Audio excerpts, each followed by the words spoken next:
टोट पटोट के दो मुर्गे थे, दोनों थे होशियार। एक मुर्गे का नाम था गिट्टू, एक का नाम गिटार। एक मुर्गे की दुम थी काली, एक मुर्गे की लाल। की चोंच निराली, एक मुर्गे की चाल। पहने पतलून और निक्कर, एक पहने शलवार। एक पहने अंग्रेजी टोपी, एक पहने दस्तार। एक खाता केक और बिस्किट, एक खाता नान। एक चबाता लौंग सपारी, एक चबाता पान। दोनों एक दिन शहर को निकले लेकर आने चार।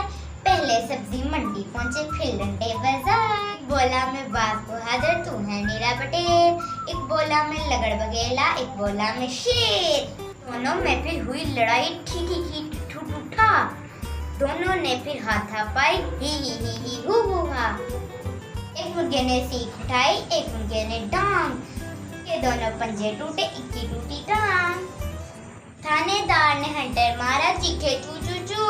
टोट पटोट ने गले लगाया, बोले कुकड़ुकड़ू कुकड़ुकड़ू।